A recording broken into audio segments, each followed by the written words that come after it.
హడలెత్తించిన Hydraa silent అయ్యిందా? నేతల హెచ్చరికలకు తలొగ్గుతున్నారా? ఓవైసీ కాలేజీలున్నాయని హైడ్రా వెనక్కి తగ్గిందా? ఎన్ కన్వెన్షన్ తర్వాత హైడ్రా ఎందుకు సైలెంట్ అయింది?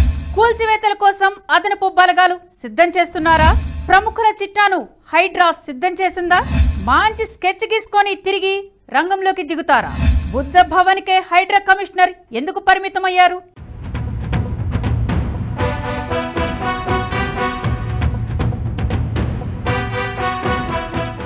హైదరాబాద్లో హడలెత్తిస్తున్న హైడ్రా ఇప్పుడు సైలెంట్ అయిందా అని అందరూ చర్చించుకుంటున్నారు.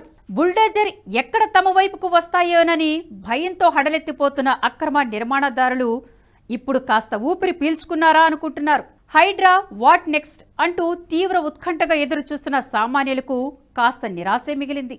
గత కొద్ది రోజులుగా అక్రమ నిర్మాణాలను కూల్చివేస్తూ కబ్జాదారుల గుండెల్లో రైళ్లు పరిగెట్టించిన హైడ్రా ఎన్ కన్వెన్షన్ కూల్చివేత 2 తెలుగు రాష్ట్రాల్లోనే సంచలనంగా మారింది. అప్పటి వరకు దూకుడుగా ఉన్న ఈ హైడ్రా ఆ తర్వాత ఎందుకో సైలెంట్ అయింది. అవును, ఇది నిజమే. ఎన్ కన్వెన్షన్ కూల్చిన తర్వాత ఆ స్థాయి కట్టడం జోలికి వెళ్లలేదు. కానీ జనాలు మాత్రం హైడ్రా సైలెంట్ అయిందని చర్చించుకుంటున్నారు.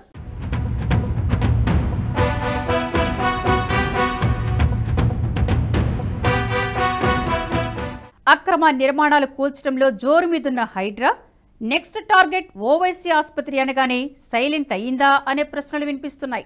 బండ్లగూడ సలకం చెరువులో ఓవైసీ బ్రదర్స్ కు చెందిన విద్యాసంస్థలు ఉన్నాయి. చెరువును కబ్జా చేసి విద్యాసంస్థలు నిర్మించారని, చెరువులో అంత పెద్ద బిల్డింగులు కనిపిస్తున్నా ఎందుకు కూల్చడం లేదని జనాలు ప్రశ్నిస్తున్నారు.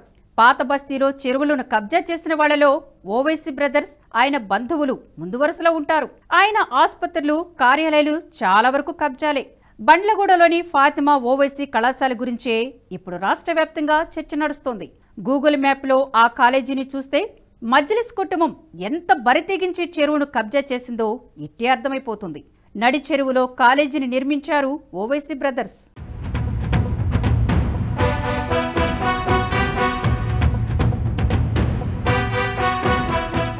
ఓవైసీ బ్రదర్స్ కు చెందిన విద్యా సంస్థల నిర్మాణంపై హైడ్రాకు ఫిర్యాదులు వెల్లువెత్తుతున్నాయి. అక్రమంగా వారు నిర్మాణాలు చేపట్టారని, వాటిపై కూడా చర్యలు తీసుకోవాలని ఫిర్యాదులు చేస్తున్నారు. ఈ నేపథ్యంలో హైడ్రా కూల్చివేతలపై పొలిటికల్ పంచులు పేలుతున్నాయి. హైడ్రా కూల్చివేతలపై గతంలో ఎమ్మెల్యే దానం నాగేందర్ పరోక్ష వ్యాఖ్యలు చేశారు. కానీ ఇప్పుడు ఓవైసీ డైరెక్ట్గానే అటాక్ చేశారు. ప్రభుత్వ భవనాలను కూడా కూల్చేస్తారంటూ ప్రశ్నించారు. కొన్ని ప్రభుత్వ భవనాలను ఎఫ్టీఎల్లో కట్టారు, వాటిని కూడా కూల్చేస్తారా?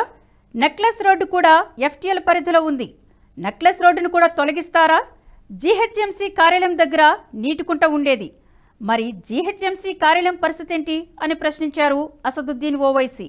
वहां पर जहां पर जीएचएमसी का ऑफिस है वहां पर एक वाटरफॉल था, मैं देखा सो हूं.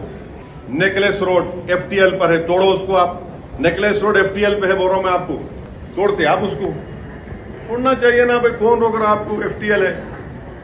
सीसीएमबी का गवर्नमेंट ऑफ इंडिया का ऑफिस है हिमायत सागर के पास, बना लिया आप, गवर्नमेंट ऑफ इंडिया का है. तो ये हमारा ऑब्जेक्शन इस बात पर है, ये हमारा ऑब्जेक्शन इस बात पर है.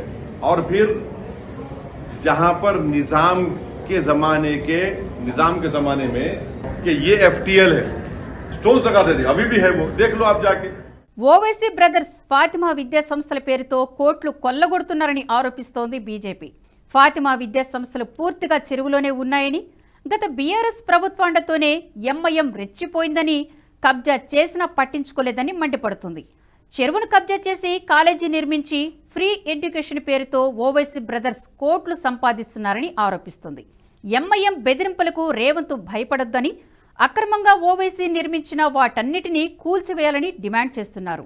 Owaisi Fatima KG to PG free education పేరు పైన ఒక చెరువులోనే అంటే 12 ఎకరాలు చెరువులన్నీ కబ్జా చేసి వీళ్ళు అయ్యా జాగీర్ లాగా ఒక కాలేజ్ వీళ్ళు కట్టుకున్నారు. అంటే అప్పుడు బీఆర్ఎస్ ఈ ఎంఐఎంకి గులాం పార్టీ ఉండే కదా, వాళ్ళు సపోర్ట్ తీసుకొని ఈ మొత్తం చెరువుని దాదాపు 30 ఎకరాలు ఆ చెరువు ఉంటే దాంట్లో 12 ఎకరాలు ఈ ఎంఐఎంఓలు, ఈ గుండెలు ల్యాండ్ కబ్జా చేసి దానిపైన ఒక కాలేజ్ కట్టినారు.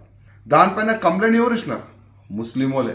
ఎందుకంటే వీరు ఫ్రీ ఎడ్యుకేషన్ పేరు పెట్టుకొని కోటి రూపాయలు సంపాదించుకుంటున్నారు ఈ ఇద్దరు అన్న తమ్ముళ్ళు. ఎట్టి పరిస్థితిలో ఎంఐఎం చేసిన కబ్జా లైన్ ఇడవకూడదు. అదేవిధంగా ఈ అసదుద్దీన్ ఓవైసీ కూడా ఒక పెద్ద బంగ్లా కట్టిండ్రు, అది కూడా గవర్నమెంట్ ల్యాండే. దానిపైన కూడా మీరు ఎంక్వైరీ చేసి దానిపైన కూడా బుల్డోజర్ నడపాలని మేము రిక్వెస్ట్ చేస్తున్నాం. అయితే హైడ్రా సైలెంట్ కాలేదని, ఇప్పటికే 50 మంది ప్రముఖుల చిట్టాను హైడ్రా సిద్ధం చేసిందని తెలుస్తోంది. కూల్చివేతల కోసం అదనపు బలగాలను సైతం సిద్ధం చేసిందని కొందరు మాట్లాడుకుంటున్నారు. కానీ హైడ్రా కమిషనర్ రంగనాథ్ మాత్రం 3 రోజులుగా బుద్ధ భవన్ హైడ్రా కార్యాలయంలోనే ఉండిపోయారు. అన్ని శాఖల అధికారులతో నాన్ స్టాప్ సమావేశాలు నిర్వహించారు కమిషనర్ రంగనాథ్. అసలు ఏం జరుగుతోందన్నది మాత్రం బయటికి రావడం లేదు. నేతల హెచ్చరికలకు తలగ్గుతున్నారా, లేదంటే మంచి స్కెచ్ గీసుకొని తిరిగి రంగంలోకి దిగుతారా అనేది ఉత్కంఠగా మారింది.